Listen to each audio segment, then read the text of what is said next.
My friends, listen to me carefully today. The most dangerous prison in the world is not made of iron bars or concrete walls. It is not guarded by soldiers or locked with chains. The most dangerous prison on earth is the one in your mind. You can be free in your body but bound in your thinking. You can walk through open fields yet still live behind invisible walls.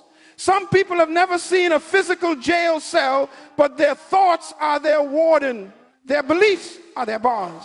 Their habits are their handcuffs. The tragedy of life is not death. The tragedy of life is to live in prison by lies you never questioned. So many people die having never left a cell they built with their own thoughts. That's why today I'm not here to give you information, I'm here to give you liberation. Because freedom does not begin when your circumstances change. Freedom begins when your mind changes. You see, the mind is the battlefield of destiny. The enemy of your future is not the person who hates you, it's the thought that limits you. The greatest war you will ever fight is not in the streets, it's in your head. Because whatever controls your mind controls your life. There are people in this room right now who are free citizens but imprisoned thinkers. They get up every morning and report for duty to a mental prison. They clock into fear. They clock out of faith.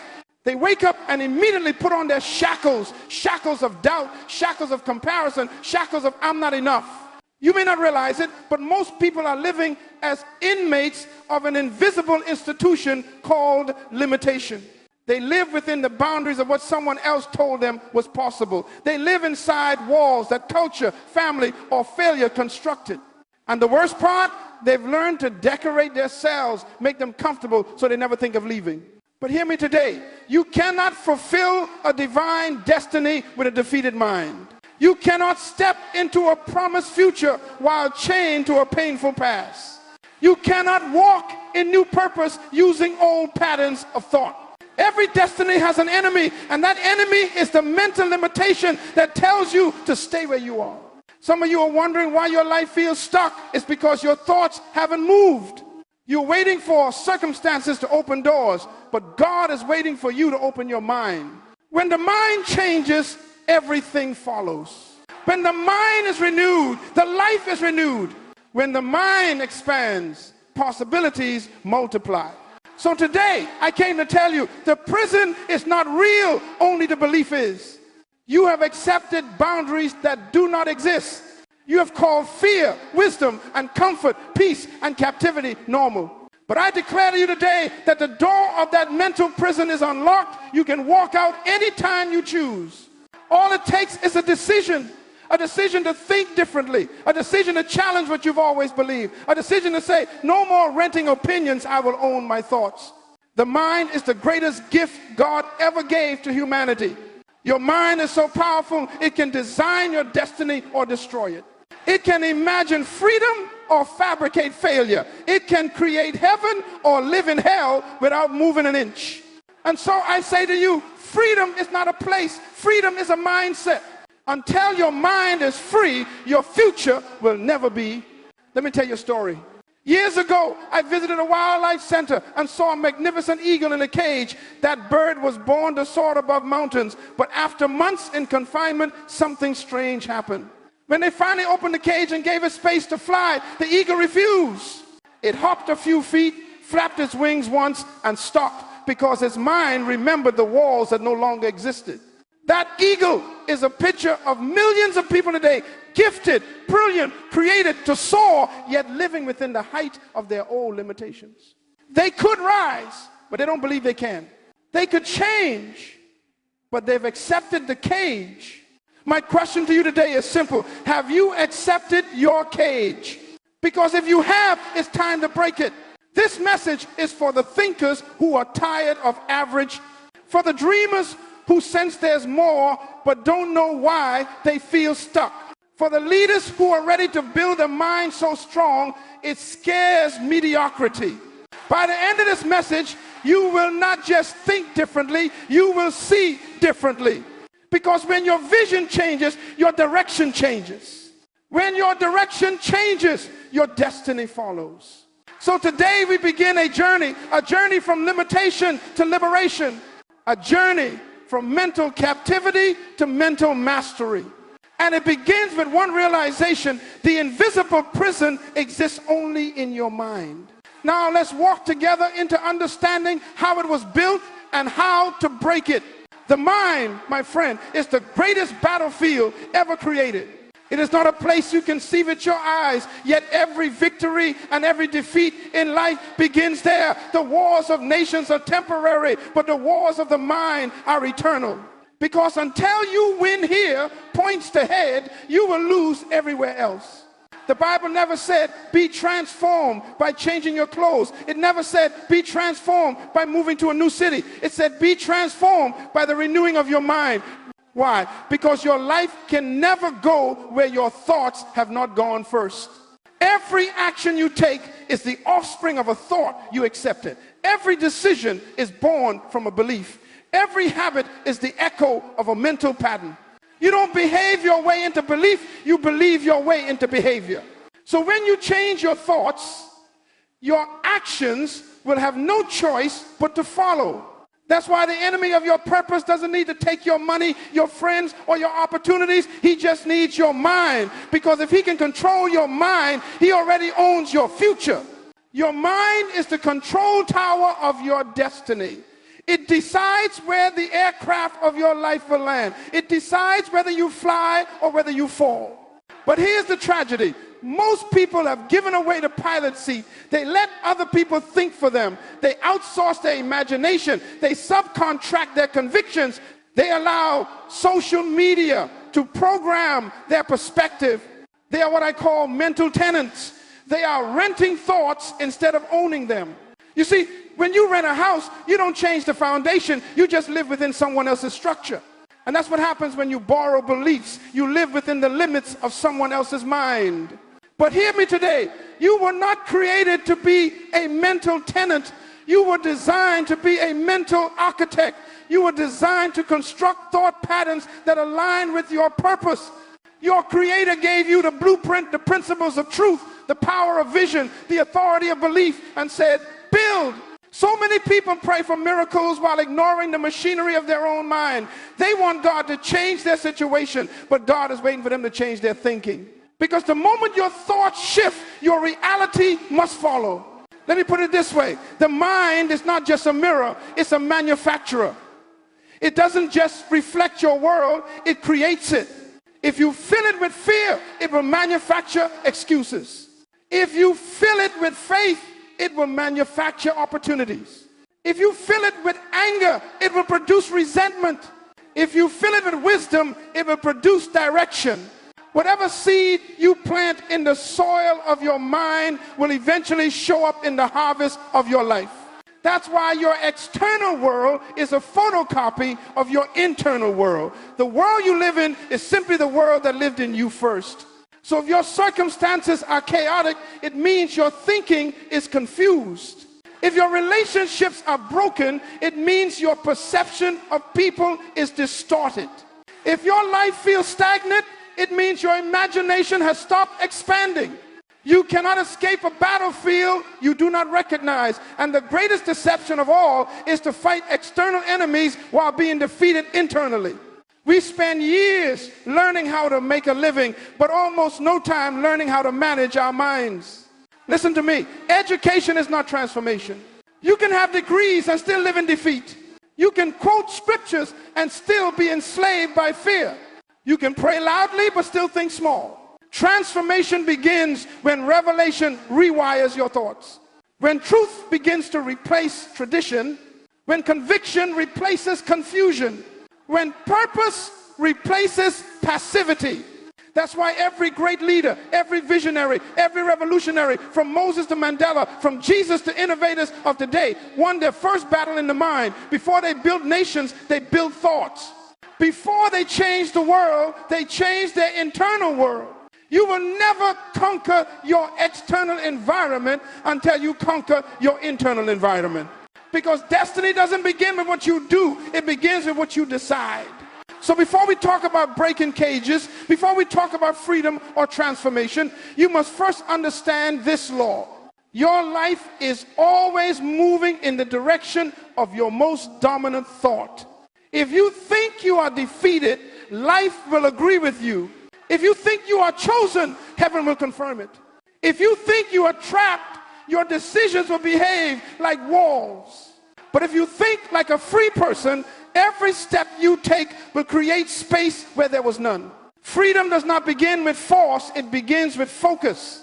That's why the Bible says, as a man thinketh in his heart, so is he. You don't live according to your potential, you live according to your perception of it. So the battle for your destiny is not fought with weapons, it's fought with wisdom. The war is not over territory, it's over thought territory. Who owns your mind today? Is it your past, your pain, your parents, your peers, or is it the principles of truth that come from God himself? Because whoever holds your mind holds your map. If you let fear hold your mind, fear will chart your course.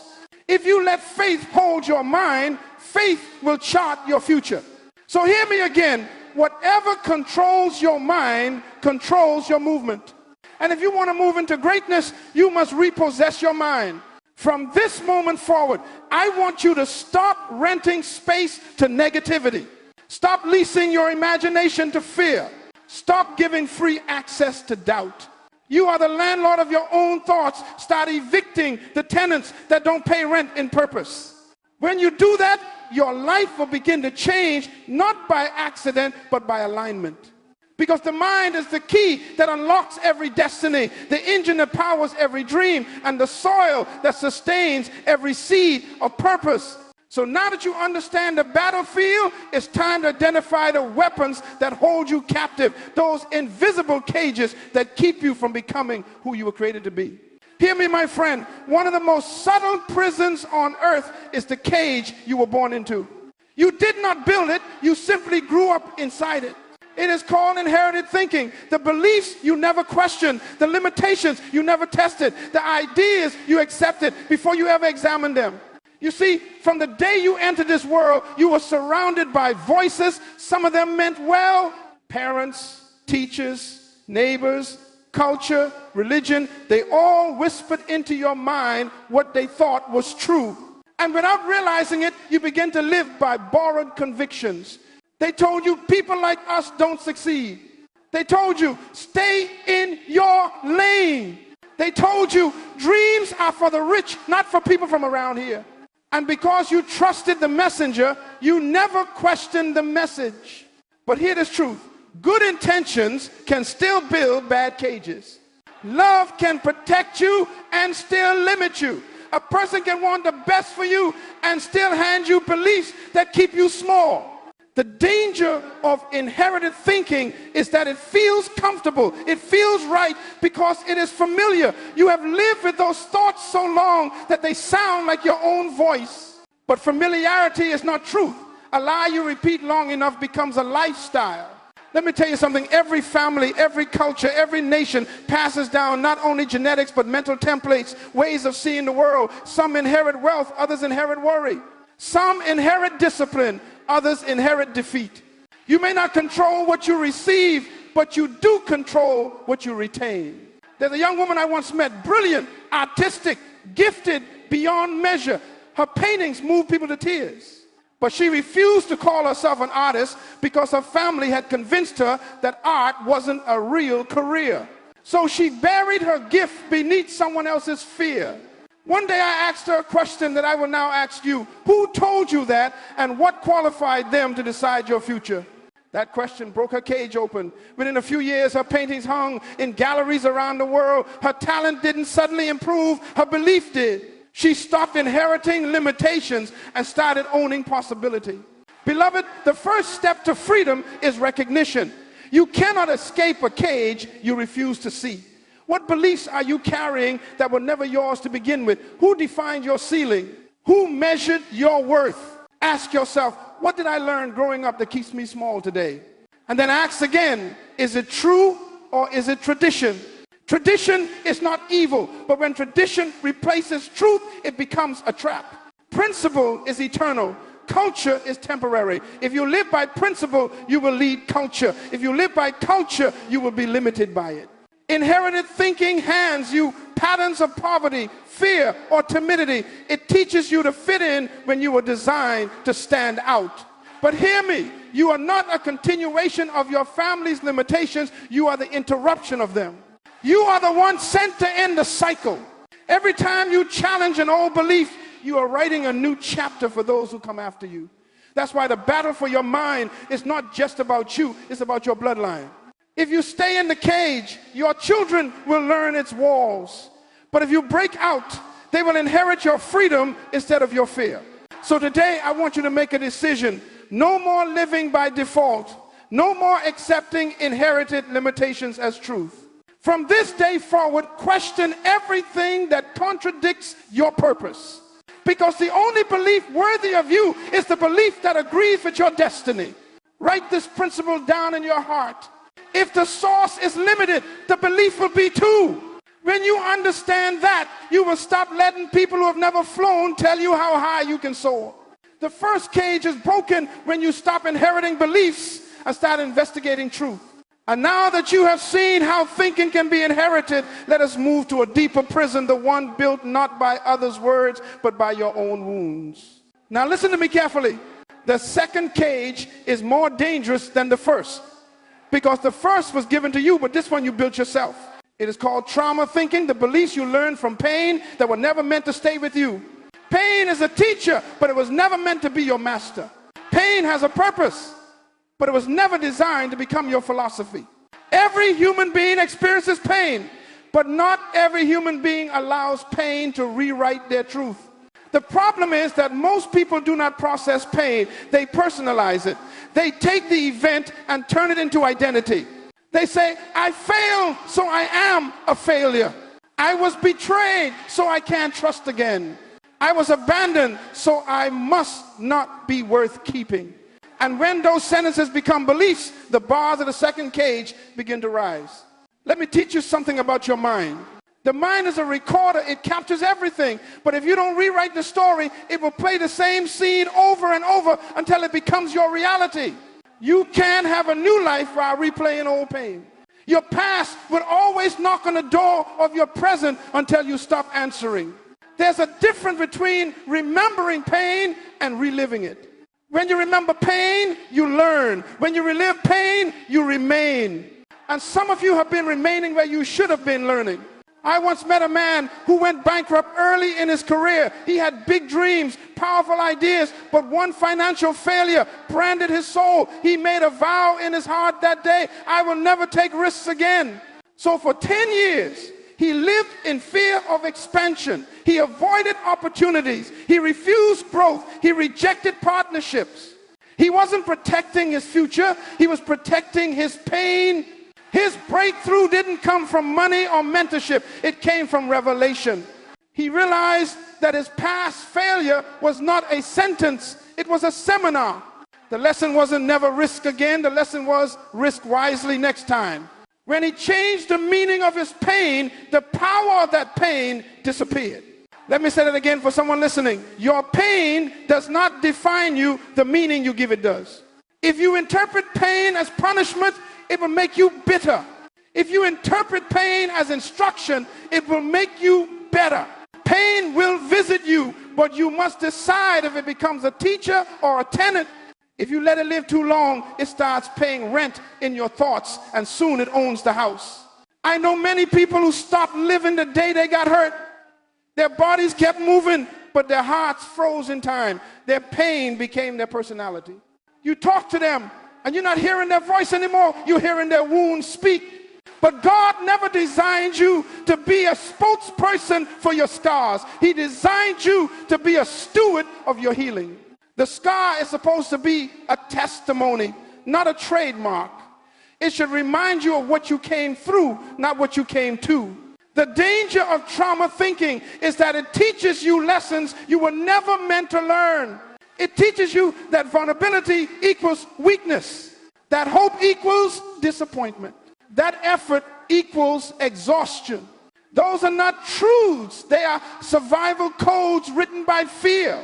And if you don't rewrite them, you will keep surviving when you were born to thrive. Let me give you a principle. Pain pain misinterpreted becomes prophecy. What does that mean? It means if you don't change the message of your pain will start predicting your future. You begin to see every new opportunity through the eyes of old wounds. You meet new people, but treat them like the ones who hurt you. You face new seasons, but act like you're still in the last storm. So how do you break this cage? You must confront your pain and change its purpose. Don't ask, why did this happen to me? Ask, what did this come to teach me? Don't ask, what did I lose? Ask, what did I learn? When you assign purpose to pain, you disarm its power. When you let God reinterpret your wounds, your scars become wisdom.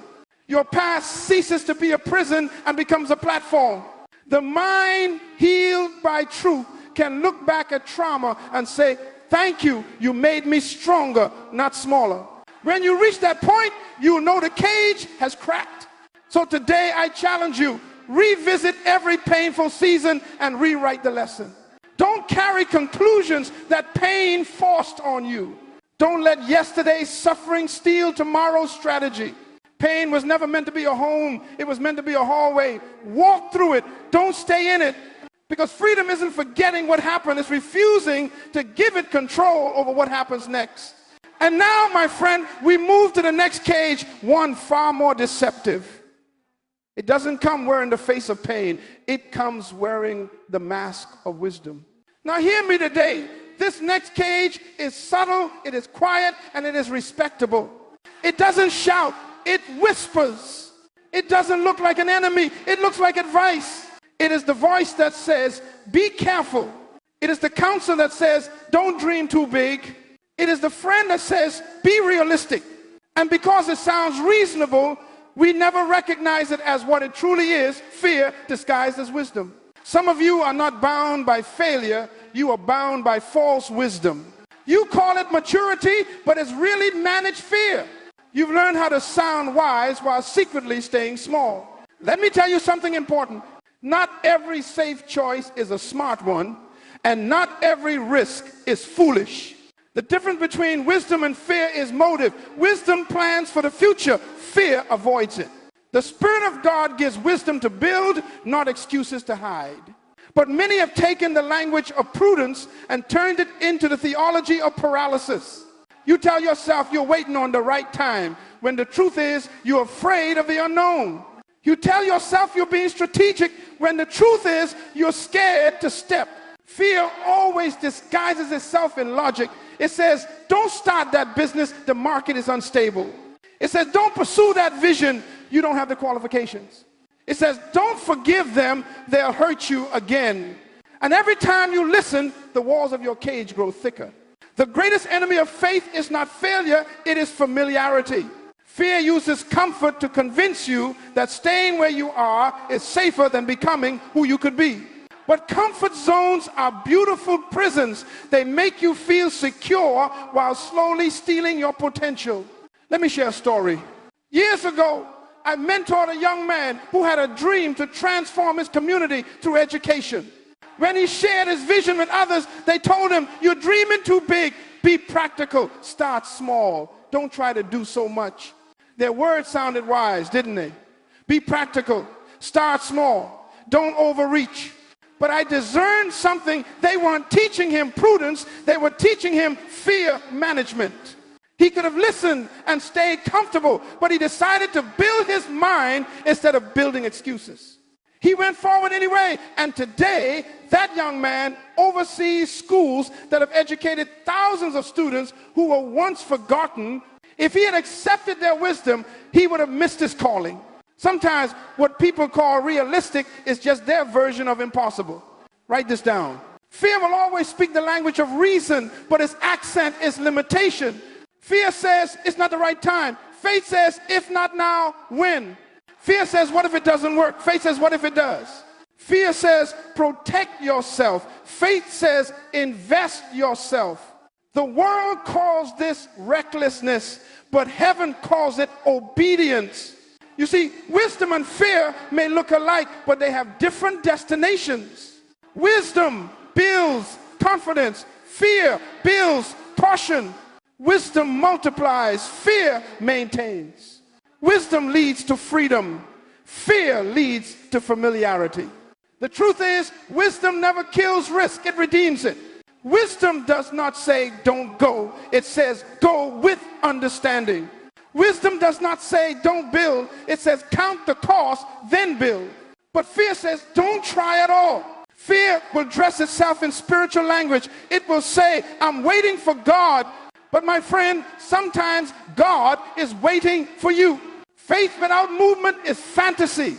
You cannot steer a parked car, and God cannot direct a life that refuses to move. When you listen to fear disguised as wisdom, you start negotiating with your purpose. You start trimming your dreams to fit people's comfort zones. You begin to lower your expectations to protect your feelings.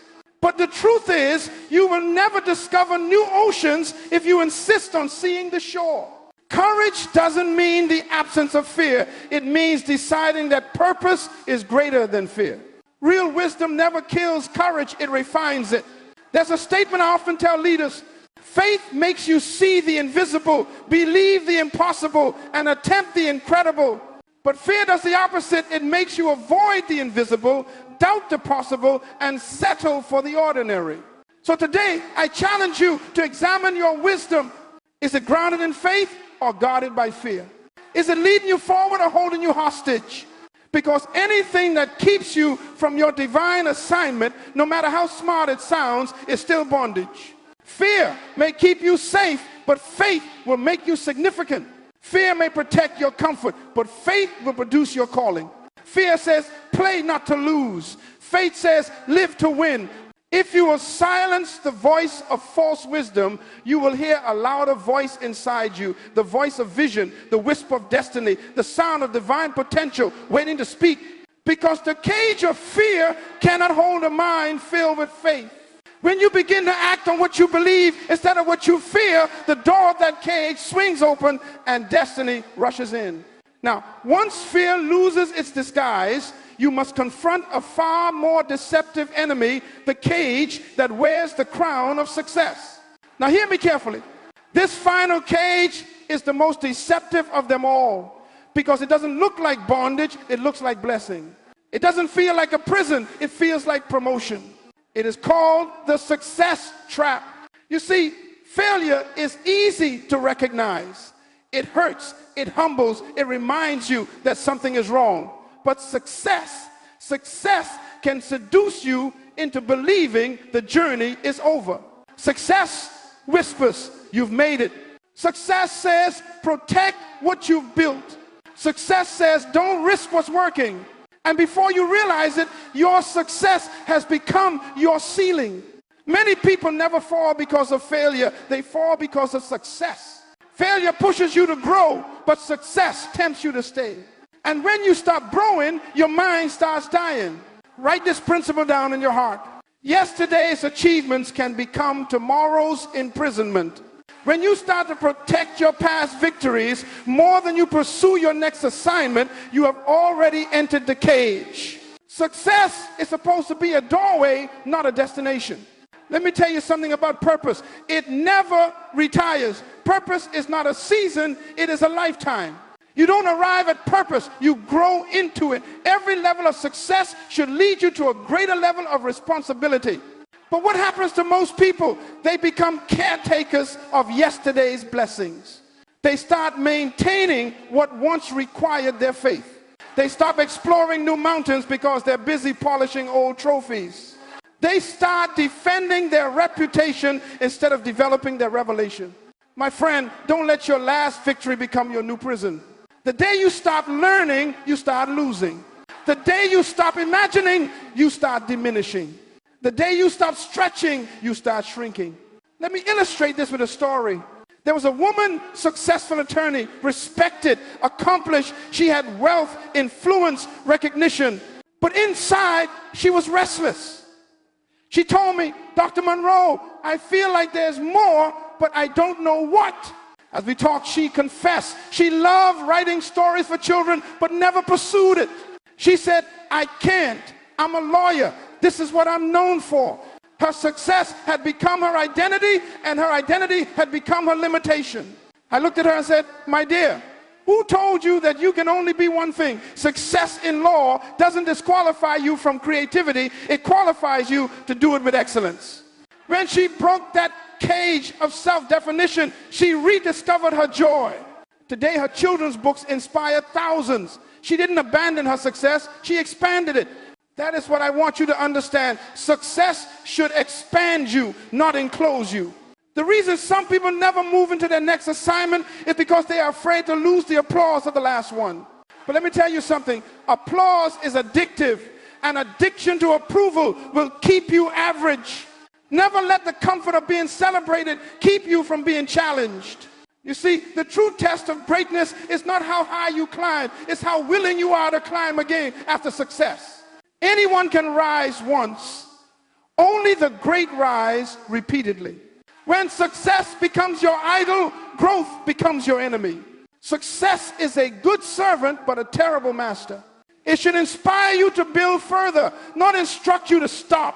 That's why some organizations die, not because they lack talent, but because they fell in love with yesterday's methods. That's why some leaders become irrelevant, not because they lost power, but because they stopped renewing their minds. Let me give you a principle. The mind that got you here cannot take you there. If you want to move into your next level, you must upgrade your mentality. You can't face new giants with old strategies. You can't enter new territory with old tools. You can't live tomorrow's calling with yesterday's confidence. You see, success has a way of making you cautious, but faith requires courage. If you are not willing to risk your comfort, you will never experience your capacity. Remember the story of Abraham. God said, leave your country and go to a land I will show you. That's success trap training right there. You cannot discover new blessings while clinging to familiar ones. My friend, there's a danger in comfort. Comfort is the silent killer of purpose. Comfort convinces you that preservation is more important than progression. Comfort makes you believe that peace means the absence of challenge when true peace comes from alignment with purpose. I want you to think for a moment, what is the thing you've become too good at? What have you mastered so completely that you no longer need faith to do it? Because the absence of faith is the sign that you've stopped growing. You are not called to repeat what you've already proven. You are called to evolve into what you've not yet imagined. Do not become a prisoner of your own success. Don't let the world define you by your last victory.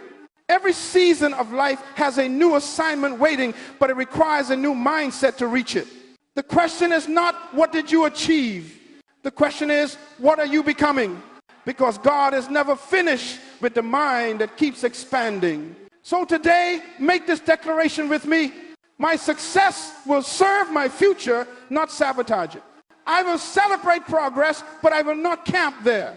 Every blessing will become a bridge to the next one. When you think like that, success becomes fuel, not furniture. And once this final cage is broken, you step into the highest level of mental freedom where your mind no longer depends on external validation, but on internal conviction. So now, let us go there. Let us move from breaking cages to building conviction, because a free mind must now learn to stand firm. Now that we have exposed the cages that confine the human mind, let me show you how to walk out of them. Because truth without transformation is information wasted. You were not born to merely know freedom, you were born to live it. Listen carefully. Freedom is not the absence of walls. Freedom is the presence of understanding. There are people who have escaped their cages physically, but are still bound mentally because they never renewed their perception. True liberation is not geographical, it is psychological. You cannot change your life by changing location. You must change your mindset. You can move to a new city and still live in an old mentality. You can sit in a new office with the same old limitations, because if your mind doesn't change, your environment will always repeat itself. So how do we break free? There is a process, simple but not easy. I call it the 4 steps to mental liberation. Write them down and write them deeply, for they will become your roadmap from limitation to liberty. Step 1, recognize awareness creates exit doors. The first key to freedom is recognition. You cannot defeat what you will not define. You cannot escape a cage you pretend doesn't exist. The greatest deception of bondage is normalcy. When people begin to call dysfunction the way it is, that's why awareness is deliverance in disguise. You must ask yourself, what thought patterns do I keep repeating? What beliefs do I defend even when they no longer serve me? What habits feel safe but keep me small? Until you become conscious of your mental limits, you will unconsciously protect them. That's why Jesus often asked before healing, do you want to be made whole? Not because he didn't know, but because he wanted the person to recognize their condition. Recognition opens the door to revelation. Step 2, reframe, challenge the lie, and replace it with truth. After you recognize the cage, you must reframe it. Every limitation begins as a lie that sounds true. To break free, you must confront that lie and replace it with principle. If you believe I'm not smart enough, reframe it. I can learn anything with discipline. If you believe no one like me succeeds, reframe it. My difference is my distinction. If you believe it's too late for me, reframe it. Purpose does not expire with age. You don't fight lies with feelings, you fight lies with truth. Because truth is not emotional, truth is eternal. This is why the scripture says, you shall know the truth, and the truth shall make you free. Freedom is not the product of escape, it is the product of enlightenment. When you expose a lie, you strip it of its authority. Step 3, replace. Build new patterns of thought. Recognition and reframing are powerful, but if you do not replace the old pattern, your mind will revert. Empty space in the mind is dangerous. Something will always fill it. That's why after you break a limiting belief, you must install a liberating one. How? Through repetition. Repetition builds conviction. Conviction builds transformation. Every morning, speak your new truth until it becomes instinct. Say it until your mind believes it, until your emotions submit to it, until your actions reflect it. Because words are the software of the soul. If you want to change the system, rewrite the code. Say with me, I am not a victim of my thoughts. I am the author of them. I do not live by emotion, I live by intention. My mind serves my purpose, not my past. When your declarations align with your destiny, your environment will eventually align with your declarations. Step 4, rehearse discipline turns revelation into reality. Now, the final step, rehearsal. You must practice your new mindset daily until it becomes your default. Freedom is not a one-time event, it is a daily decision. Every day, your old cage will call your name, come back, it's safe here. And every day, you must answer, no, I've outgrown that. Well, discipline is the bridge between revelation and transformation. You don't need motivation, you need momentum. When you practice a truth long enough, it becomes permanent. Set time each day to reflect, not to worry, but to rewire. Ask yourself, what did I believe today that limited me? What did I practice today that liberated me? Because meditation without action is entertainment. Information without application is deception. You are not free when you understand truth. You are free when you embody it. A closing illustration, the locked door. Let me tell you a simple story. A young man once dreamed he was trapped in a dark room. He pushed the walls, shouted for help, searched for a window, nothing worked. Finally, exhausted, he leaned against the door, and to his surprise, it opened. It had never been locked at all. That's how mental cages work. They keep you trapped not because they are sealed, but because you never tried to walk through. The door of your freedom was unlocked the day you discovered truth. You are not waiting on permission, you are waiting on decision. The only key you need is awareness, belief, and consistent action. So I say to you, walk out. Walk out of fear. Walk out of doubt. Walk out of old definitions. Walk out of people's opinions. Walk out of inherited limits. Walk out of self-imposed prisons. And when you walk out, walk tall, because the cage cannot hold what has outgrown it. Once your mind has tasted freedom, it can never again be satisfied with captivity. But freedom, my friend, must now become foundation, because a free mind without conviction is easily deceived. And so now let us move into the next level of mental mastery, the mind of conviction, the kind of mind that cannot be shaken once it stands upon principle. My friend, the final mark of a liberated mind is conviction. Conviction is not opinion. Conviction is not preference. Conviction is principle that has taken root so deeply it becomes part of your identity. Consensus follows crowds. Conviction follows truth. Consensus changes with popularity. Conviction stands on principle.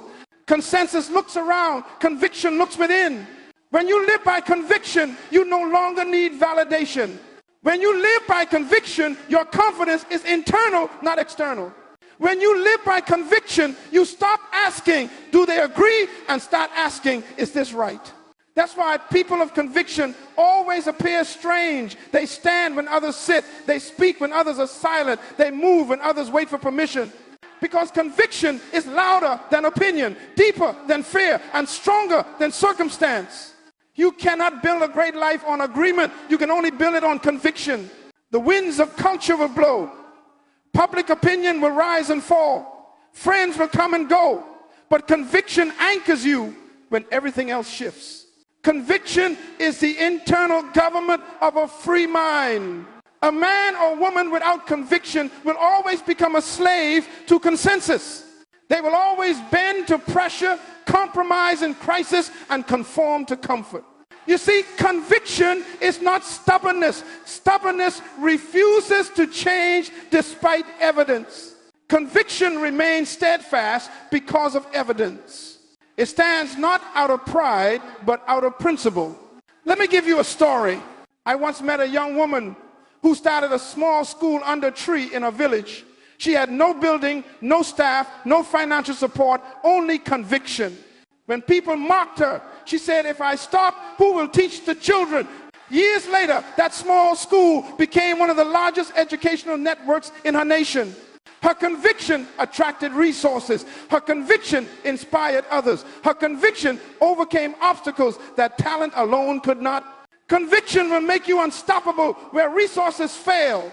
People will follow a person with conviction long before they follow a person with credentials.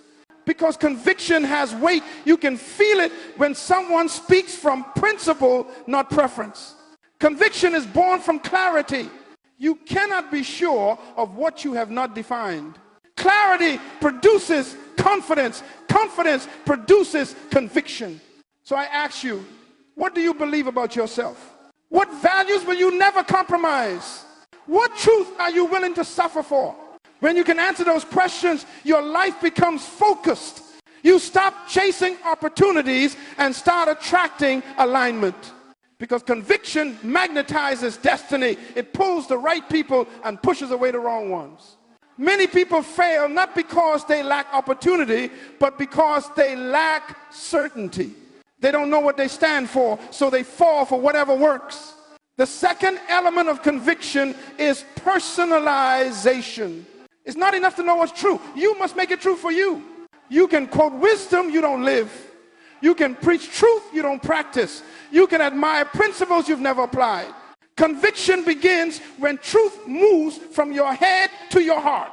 I knew a man who could teach ethics better than anyone, yet he fell in the simplest moral test. Why? Because integrity was his opinion, not his conviction. You must own what you know. Only personalized truth has power. The third element of conviction is cost. Every genuine conviction will cost you something. It might cost you popularity when you stand against the crowd. It might cost you comfort when you choose purpose over pleasure. It might cost you relationships when others don't share your vision. But remember this, conviction without cost is just convenience. If your truth has never been tested, it has never been trusted. Only what you're willing to suffer for reveals what you truly believe. I once worked with a leader who turned down millions of dollars because the deal compromised his values. People asked him, how could you walk away from that? He smiled and said, because I've invested too much in who I am to sell it so cheaply. That, my friend, is conviction. When you live by conviction, peace replaces fear. You no longer worry about outcomes because principle decides for you. Conviction simplifies life. You no longer need to deliberate over every decision. You just ask, does it align with what I believe? A mind with conviction doesn't seek permission to stand firm. It doesn't need constant applause to maintain its purpose. It doesn't retreat when criticized, and it doesn't crumble when alone. This is the kind of mind that transforms nations. This is the kind of mind that scares mediocrity.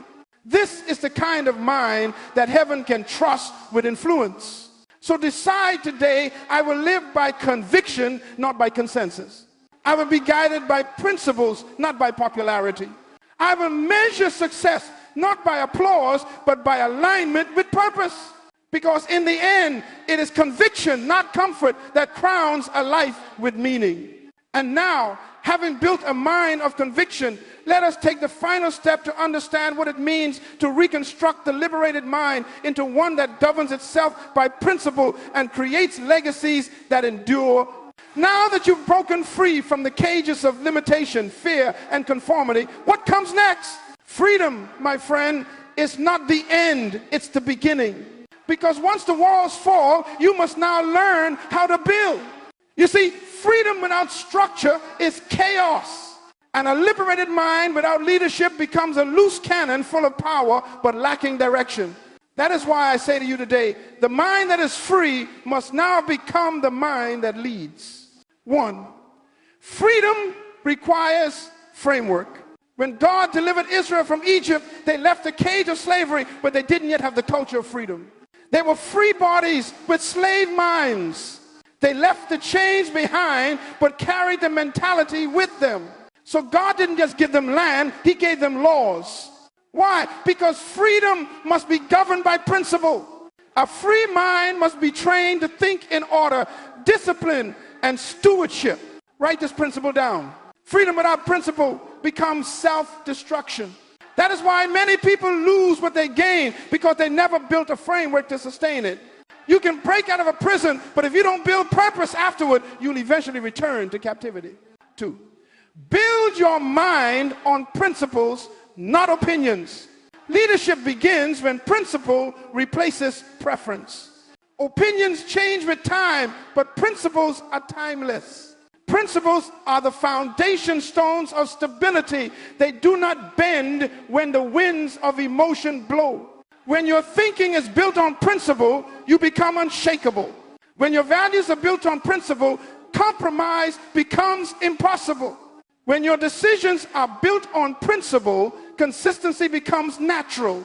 Opinions will keep you popular. Principles will keep you powerful. Choose the latter. Let the word principle define you. Live by it, die by it if necessary. Because leaders don't follow crowds, they follow convictions built on truth. 3, discipline, the architecture of a strong mind. Every great building stands because it was disciplined to its design.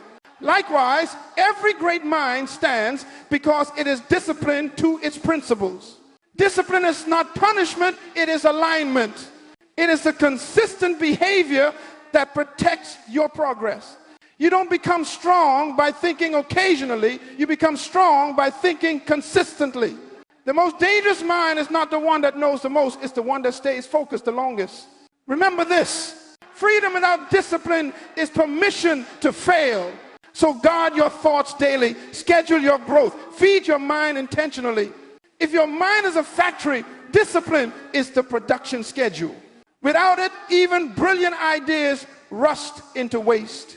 4, reflection, turning knowledge into wisdom. A leader's mind is not just filled, it is filtered.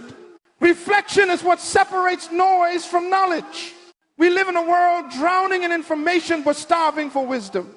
Wisdom is born when you pause long enough to connect what you've learned with what you live.